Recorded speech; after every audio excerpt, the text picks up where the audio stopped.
जय हिंद दोस्तों, क्या हाल चाल। तो अभी सुबह के 7 बज रहे हैं और मैं ये वीडियो आप लोग के लिए रिकॉर्ड कर रहा हूँ। रात भर अपना सारा काम निपटाने के बाद आपको मेरे आंखों में नींद दिख भी रहा होगा। कल मैं आप लोगों के कमेंट्स पढ़ रहा था, आपको स्क्रीन पे दिख भी रहा होगा, सर नेक्स्ट पार्ट कब आएगा, सर नेक्स्ट वीडियो कब आएगा, सर 1 महीना हो गया अगला वीडियोस कब आएगा। मैं आपको ये प्रॉमिस कर रहा हूँ कि हर संडे को रेगुलरली वीडियोस पोस्ट करने का मैं पूरा ट्राई करूंगा, पक्का। ठीक है, तो इस वीडियो में क्या होने वाला है, इस वीडियो में हम लोग ये देखने वाले हैं कि एंटीबायोटिक्स जो है वो क्यों आए, एंटीबायोटिक्स का डिस्कवरी कैसे हुआ, एंटीबायोटिक्स का क्या रोल है हमारे लाइफ में। दो चीज होता है, एक होता है इन्वेंशन और एक होता है डिस्कवरी। इन्वेंशन का मतलब होता है आविष्कार करना, मतलब वो कहते हैं ना, आवश्यकता ही आविष्कार की जननी है। ठीक है, मतलब अभी अगर मेरे को पढ़ाना है, मेरे को यहाँ पर कुछ लिखना है, मेरे को लिखने की आवश्यकता है, तो इस मार्कर का आविष्कार हो गया, मतलब आवश्यकता ही आविष्कार की जननी है। ठीक है, अब दूसरा चीज होता है खोज, डिस्कवरी। हाँ, दोनों अलग अलग चीजें हैं, इन्वेंशन और डिस्कवरी। आविष्कार और खोज अलग अलग चीज होता है। देखो, समझो, मजा आएगा पक्का, वीडियो में बने रहना। ठीक है, देखो, तो जब हम लोग कहते हैं इन्वेंशन,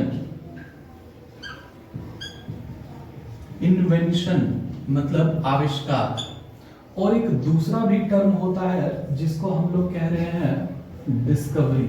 ठीक है, देखो, जो ये इन्वेंशन है ये होता है नीड के कारण, मतलब आवश्यकता के कारण। ठीक है, और ये डिस्कवरी है ना, ये होता है हमारे चुल के कारण। सर ये चुल क्या है? देखो ध्यान से सुनो, मतलब कोई भी चीजों का खोज होता है अगर, डिस्कवरी होता है अगर, तो वो हमारे दिमाग में हो रहे चुल के कारण होता है। सर ये चुल का क्या मतलब है? चुल का मतलब किसी चीज को जानने की इच्छा, किसी चीज को जानने की भयानक इच्छा को बोलते हैं हम लोग चुल। अब आप लोगों को तो पता ही होगा कि हमारे न्यूटन बाबा सेब के पेड़ के नीचे आराम फरमा रहे थे मस्त एकदम, तो ऊपर से एक तो एप्पल नीचे गिरा। अब उनको दिमाग में क्या हुआ, चुल बच गया, क्या जानने का कि ये जो एप्पल है ये नीचे क्यों गिरा, ऊपर काहे नहीं गया। समझे बात? तो इस कारण से सिर्फ उनके दिमाग में हो रहे चुल मच जाने के कारण ग्रेविटेशन का खोज हो गया। इस तरह से जो भी चीजों को जानने की इच्छा पैदा हो गई, उस कारण से हमारा डिस्कवरी होता चला गया, खोज होता चला गया, और जैसे जैसे जरूरत पड़ता गया वैसे वैसे इन्वेंशन होता गया। दोनों चीजें क्लियर हैं क्या? चलो ठीक है। आप जो ये मोबाइल, हाँ मैं आप ही से बात कर रहा हूं, जो इस वीडियो को देख रहे हो अभी आप ही से बात कर रहा हूं मैं। तो आप लोगों को जैसा कि पता होगा कि आपके स्क्रीन पे बहुत सारे बैक्टीरियाज होते हैं, और उनमें से कुछ बैक्टीरिया ऐसे भी होते हैं जो कि डिजीज कॉज कर सकते हैं, मतलब बीमारियां फैला सकते हैं। तो जाहिर सी बात है कि हमारे पास कुछ ना कुछ तो होना चाहिए ना जो इन बैक्टीरिया से लड़ सके, जो इन बैक्टीरिया को रोक सके, क्योंकि बीमारियां फैला रहा है, राइट? तो यहीं से शुरुआत होता है एंटीबायोटिक की कहानी का। तो देखो क्या है ना कि एक बहुत बढ़िया से मस्त साइंटिस्ट थे जिनका नाम था अलेक्जेंडर फ्लेमिंग। आपको दिख रहा होगा मस्त सुंदर सा चेहरा इनका, अलेक्जेंडर फ्लेमिंग नाम है।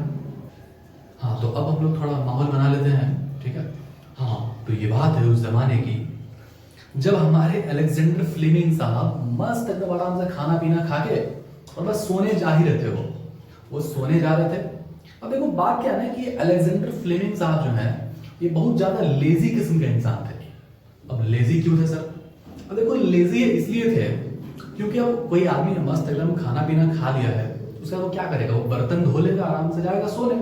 अब ये साहब क्या किए कि बर्तन नहीं धोए, बर्तन नहीं धोए, आराम से चलेगा सोने। अब इतना में जो है इनका घंटी बजा फोन का। अब ये कोई नहीं बोलेगा सर उस जमाने में फोन था क्या। देखो सुनो, स्टोरी को समझना बहुत बढ़िया से, ठीक है? तो उनका फोन बजा, फोन उठाए वो, हाँ जी हेलो कौन। अब देखो बात क्या है ना कि जो आदमी जैसा रहेगा उसका दोस्त भी वैसा ही रहेगा। अब ये ठहरे बहुत बढ़िया साइंटिस्ट, इनके दोस्त भी क्या होंगे, साइंटिस्ट। अब वो आराम से मस्त एकदम रिसर्च कर रहा था, एकदम बढ़िया लगे पड़े था। अब साइंटिस्ट लोग काम करते करते अब उनको तो पता चलता नहीं है टाइम का, बॉल में बम फट जाएगा पता नहीं चलेगा उसको। और अपना मस्त लेबोरेटरी में एकदम काम करता रहेगा। समझे बात को, मतलब लगे पड़े घिस रहा है अपने आप को, है ना। हाँ तो बातें हम लोग स्टोरी में। हाँ तो फोन आया उनका, अब अलेक्जेंडर फ्लेमिंग साहब उठाते हैं, क्या हुआ? तो देखिए सर ऐसा है कि हम कुछ बढ़िया से एक्सपेरिमेंट कर रहे हैं, एकदम ताबड़तोड़ एक्सपेरिमेंट कर रहे हैं सर, आ जाइए सर जल्दी से, एकदम मस्त मजा आएगा, कुछ तोड़ फोड़ देंगे, एकदम बढ़िया रिसर्च करेंगे कुछ। हाँ हाँ आ रहे तुरंत आ रहे हैं। हाँ अब ये महाराज क्या किए, फटाक से दौड़ के भागे, ठीक है, अपना दोस्त के पास एक्सपेरिमेंट करने के लिए, रिसर्च करने के लिए। सुने नहीं कि रिसर्च करना है कि बस पहुंच गए। और ध्यान देना एक बात, किचन में बर्तन छूट गया है, बर्तन धोया हुआ नहीं है। अब सर बात, आपको बर्तन से क्या मतलब है सर, आप बर्तन पे आप क्यों फोकस कर रहे हैं?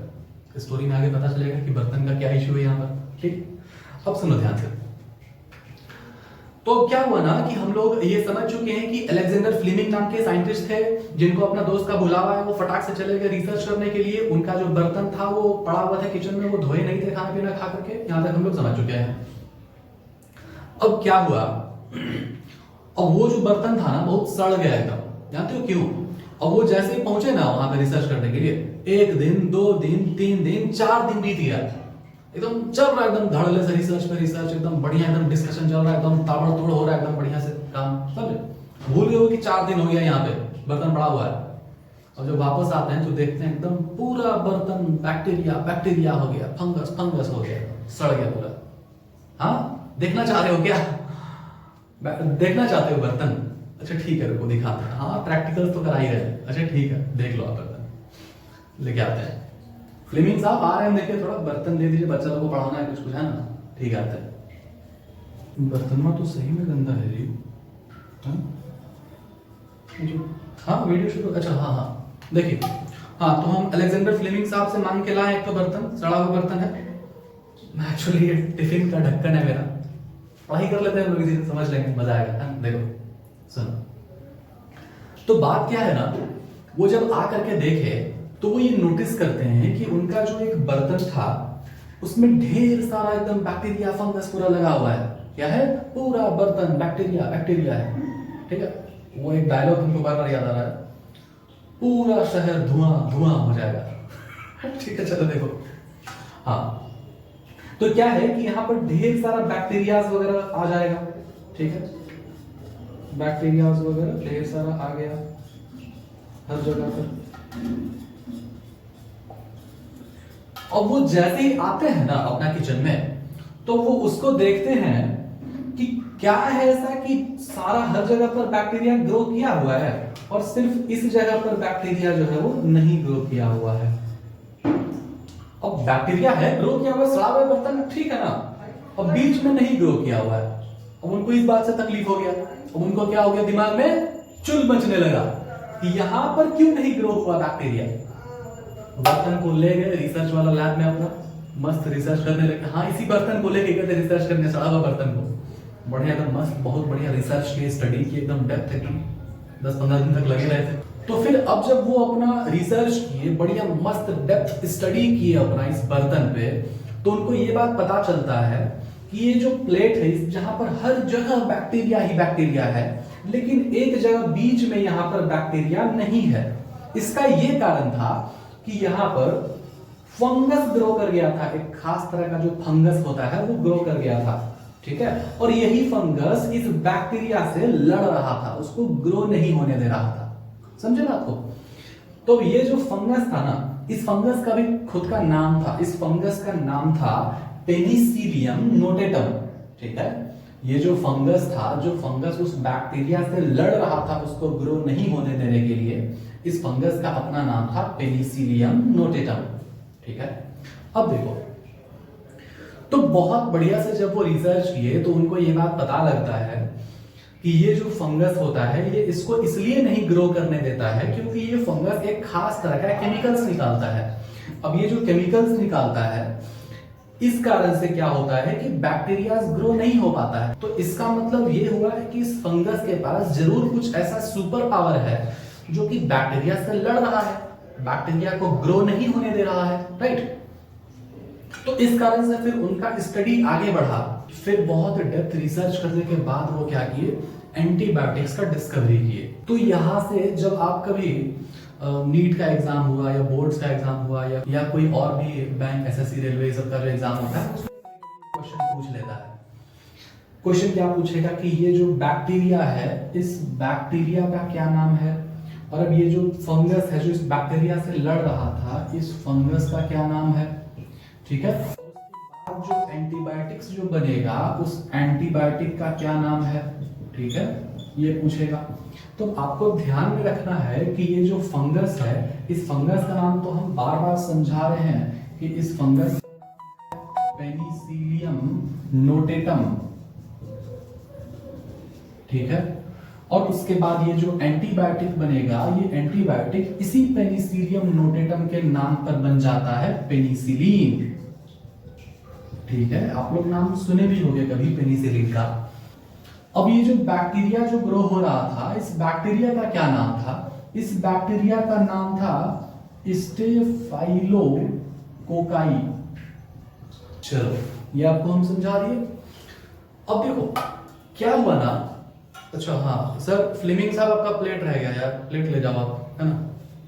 अब देखो कोई भी नया चीज जब बनता है ना, तो उसको इफेक्टिवली एकदम सॉलिड बढ़िया सा बनने में उसको समय लगता है। कुछ प्रोडक्ट ही अगर लॉन्च होता है तो सबसे बेहतर प्रोडक्ट लॉन्च होने में समय लगता है, इंप्रूवमेंट होते रहता है।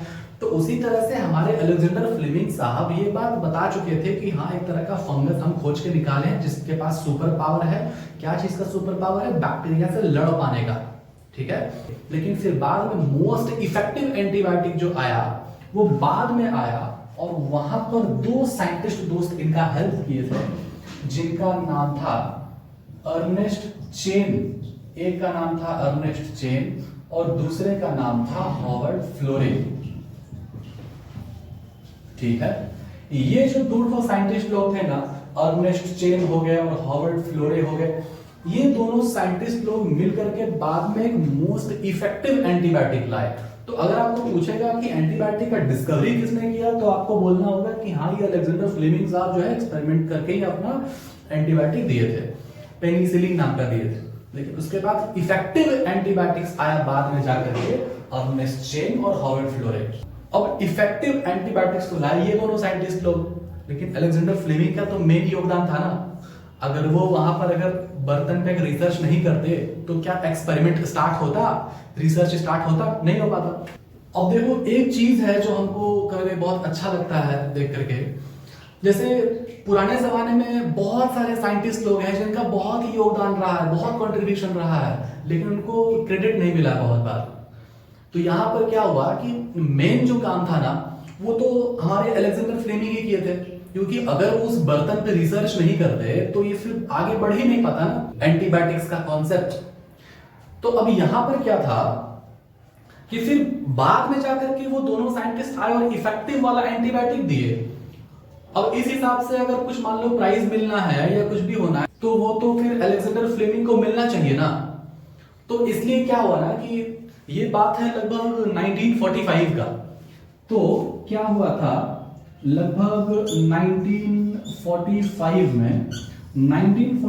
में ये जो हमारे अलेक्जेंडर फ्लेमिंग साहब थे, अच्छा उनका नाम कैसे भूल गया, उनका नाम लिख देते हैं बढ़िया सा, अलेक्जेंडर फ्लेमिंग। अब ये जो हमारे अलेक्जेंडर फ्लेमिंग साहब थे और उसके बाद हमारे ये अर्नेस्ट चेन हो गए और ये हॉवर्ड फ्लोरे हो गए, ये तीनों साइंटिस्ट को 1945 में नोबेल प्राइज मिला था। और ये बात हो रहा था उस टाइम में शायद वर्ल्ड वॉर 2 का। ठीक है,